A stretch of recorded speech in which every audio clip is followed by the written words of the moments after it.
Assalamualaikum warahmatullahi wabarakatuh. Kenalkan nama saya Aisyah Devi Alhamdulillah dari Prodi Bagian Ketiga. Kali ini saya akan menjelaskan tentang buku yang saya review, yaitu di mata kuliah Etika Profesi dan Keguruan. Yang pertama yaitu identitas buku. Judul buku yang saya review yaitu pengembangan kompetensi kepribadian guru menjadi pendidik yang dicintai dan diteladani siswa. Pengarang buku ini yaitu Khairul Rahman, Heri Gunawan, Irwan Kurniawan. Edisi Cat 4 penerbit yaitu dari Bandung, Nuansa 2016. Deskripsi fisik yaitu 182, halaman 23, ISBN 9786023501110. Yang pertama yaitu ringkasan isi buku. Saya meringkas di bab 5 yaitu bertindak sesuai dengan norma agama, norma hukum, sosial, dan juga kebudayaan nasional. Dalam kehidupan sehari-hari, manusia sebagai makhluk sosial selalu berinteraksi dengan individu atau kelompok. Interaksi sosial ini menuntut setiap individu untuk bertindak sesuai dengan kedudukan, status sosial, dan perannya. Yang pertama yaitu bertindak sesuai dengan norma agama. Norma agama merupakan aturan hidup yang bersumber dari ajaran agama. Norma ini harus ditaati oleh setiap individu yang menganut suatu agama. Jika norma ini dilanggar, maka pelanggar akan mendapatkan sanksi secara spiritual baik di dunia maupun di akhirat. Norma agama bersifat universal, berlaku dalam berbagai aspek kehidupan dan mutlak karena berasal dari Tuhan. Contoh norma agama adalah perintah untuk beribadah kepada Tuhan, berbuat baik kepada orang tua, menghormati sesama, serta larangan mencuri, menipu, dan membunuh. Bagi seorang guru, norma agama harus menjadi prinsip dalam kehidupan sehari-hari. Guru harus memiliki akidah yang benar, menjalankan ibadah dengan baik, serta mengamalkan ajaran agama dalam perilaku dan tutur kata. Sebagai pendidik, guru juga dilarang melakukan tindakan yang dapat merusak karakter siswa, seperti membentak atau memperlakukan mereka di depan umum. Selain itu, guru juga harus menjauhi sikap munafik dan selalu menjaga integritas dalam kehidupan profesional maupun pribadi. Dengan menanamkan nilai-nilai agama dalam pengajaran, seorang guru dapat menjadi teladan yang baik bagi siswa dan lingkungan sekitarnya. Selanjutnya yang kedua yaitu bertindak sesuai dengan norma hukum. Norma hukum adalah aturan yang dibuat oleh lembaga dan memiliki sanksi yang jelas bagi pelanggarannya. Sumber norma hukum bisa berupa peraturan, perundang-undangan, jurisprudensi, kebiasaan, doktrin, dan ajaran agama yang diterapkan dalam sistem hukum. Norma hukum terbagi menjadi dua, yaitu tertulis dan tidak tertulis. Norma hukum tertulis dituangkan dalam peraturan perundang-undangan, seperti undang-undang dan peraturan pemerintah. Sedangkan norma hukum tidak tertulis dikenal sebagai hukum adat yang diperkembangkan dalam masyarakat tertentu. Sebagai pendidik, seorang guru harus mematuhi semua peraturan hukum yang berlaku, baik di lingkungan sekolah maupun di lingkungan luar sekolah atau di masyarakat. Ketaatan pada norma hukum menunjukkan kedisiplinan dan tanggung jawab.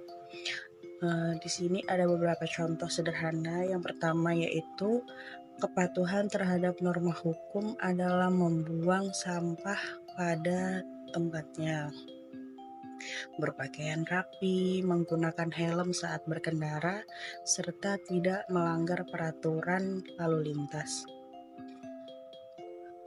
Seorang guru juga memiliki tanggung jawab hukum dalam menjalankan tugasnya. Pelanggaran terhadap kode etik, profesi, atau peraturan sekolah dapat berakibat pada sanksi administratif, teguran, atau bahkan pemecatan. Oleh karena itu, guru harus selalu berhati-hati dalam bertindak dan memastikan semua keputusan yang diambil sesuai dengan hukum yang berlaku. Yang ketiga yaitu bertindak sesuai dengan norma sosial. Norma sosial adalah aturan yang mengatur perilaku individu dalam pergaulan dengan sesamanya. Norma sosial memberikan pedoman dalam kehidupan bermasyarakat.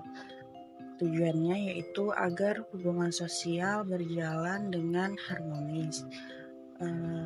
Norma sosial mencakup berbagai aspek, di antaranya itu ada usage atau cara, kebiasaan kecil yang tidak memiliki sanksi sosial berat jika dilanggar, seperti cara makan atau cara berpakaian. Yang kedua ada folk ways, yaitu kebiasaan perbuatan yang dilakukan secara berulang-ulang dan diterima oleh masyarakat, seperti memberi salam, menghormati orang tua. Yang ketiga ada mores, tata kelakuan, aturan sosial yang memiliki sanksi lebih tegas jika dilanggar, seperti larangan berbicara kasar atau menghina orang lain. Selanjutnya ada custom, adat istiadat, kebiasaan yang telah menjadi bagian dari budaya suatu masyarakat dan dihormati oleh seluruh anggota masyarakat. Dalam kehidupan sehari-hari, guru harus menjunjung tinggi norma sosial. Mengapa? Agar dapat menjadi teladan bagi siswa dan juga masyarakat. Misalnya, seorang guru harus bersikap sopan, ramah, dan juga menghargai orang lain. Guru juga diharapkan dapat membangun hubungan yang baik.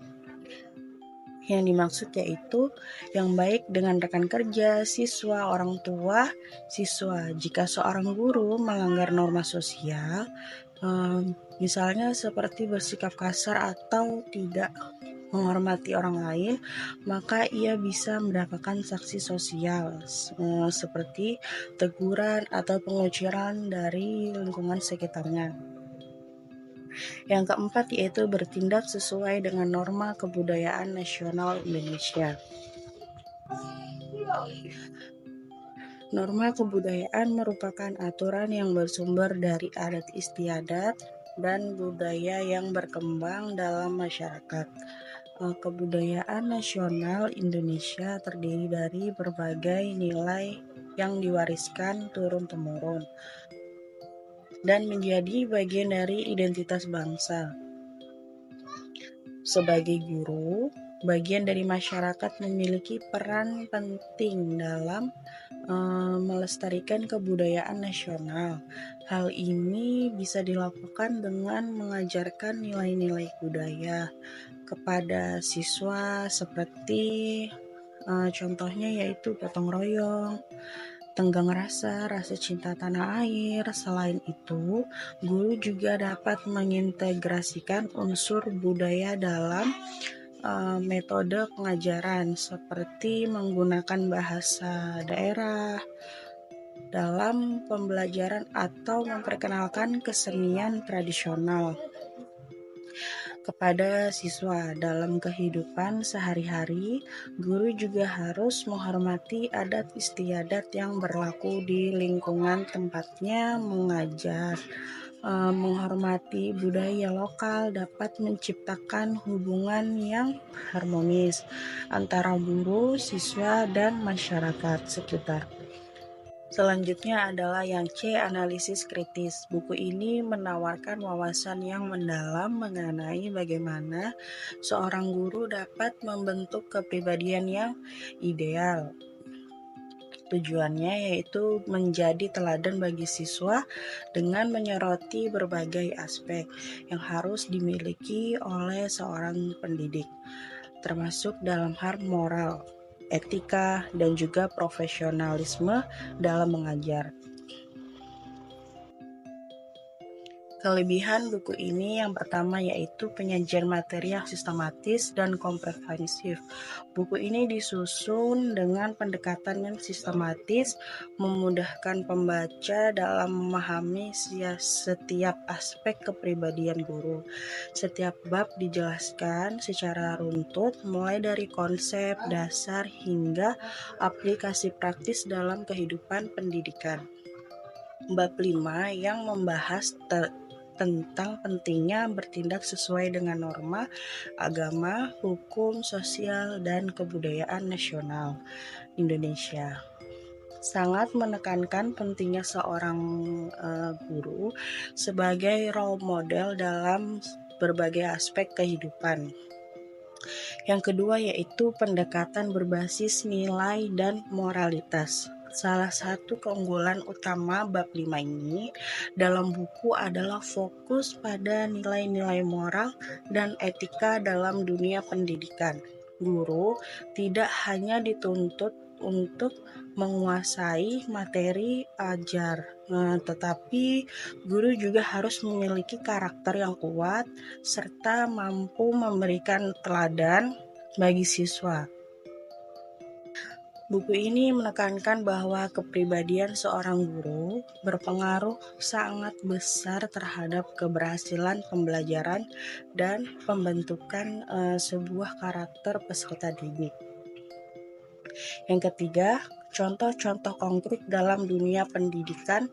Buku ini memberikan berbagai contoh konkret tentang bagaimana seorang guru dapat menerapkan nilai-nilai moral dalam kehidupan sehari-hari di sekolah. Misalnya dalam pembahasan mengenai norma agama, buku ini menyoroti pentingnya seorang guru dalam menanamkan nilai-nilai kejujuran, tanggung jawab, dan disiplin kepada siswa. Begitu pula dalam norma hukum dan sosial, terdapat berbagai ilustrasi tentang bagaimana seorang guru harus bersikap profesional dalam menangani berbagai tantangan di dunia pendidikan. Kekurangan buku selanjutnya yaitu kekurangan buku ini. Kekurangan pertama, kurangnya analisis terhadap tantangan nyata di sekolah.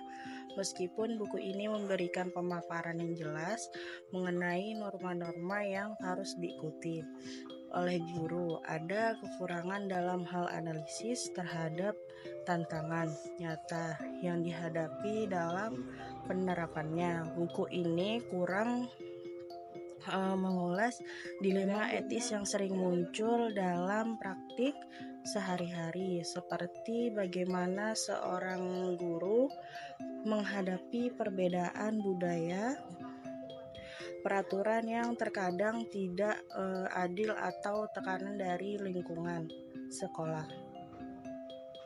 yang tidak sesuai atau tidak ideal. Yang kedua, minimnya pembahasan mengenai teknologi dalam pendidikan. Dalam era digital saat ini, guru tidak hanya dituntut oleh sekolah menjadi teladan dalam aspek moral dan sosial, tetapi juga harus mampu beradaptasi dengan perkembangan teknologi.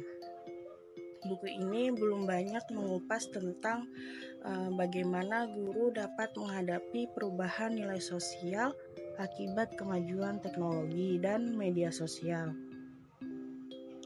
Padahal dalam realitas pendidikan modern, guru seringkali berhadapan dengan tantangan dalam membimbing siswa dalam menggunakan teknologi secara bertanggung jawab.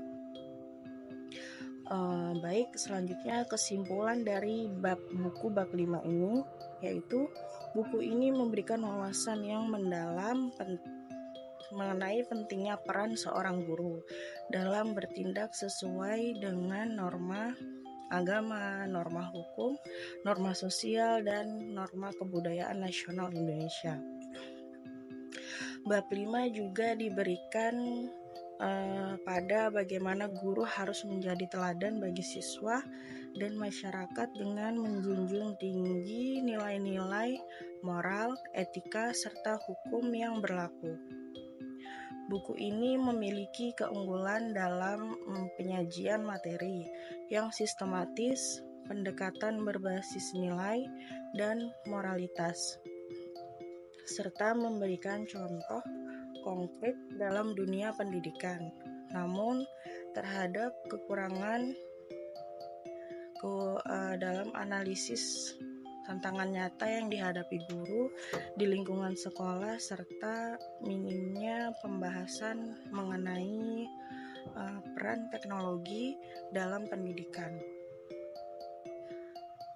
Rekomendasi mengingat perkembangan teknologi yang pesat, buku ini sebaiknya menyoroti bagaimana guru dapat membimbing siswa dalam menggunakan teknologi secara bertanggung jawab, serta bagaimana norma sosial dan hukum beradaptasi dengan perubahan zaman. Mungkin itu sedikit review buku yang sudah saya baca, yaitu di bab 5. Semoga apa yang saya jelaskan dapat tersampaikan dengan baik. Mohon maaf jika ada salah kata atau pengucapan. Wassalamualaikum warahmatullahi wabarakatuh.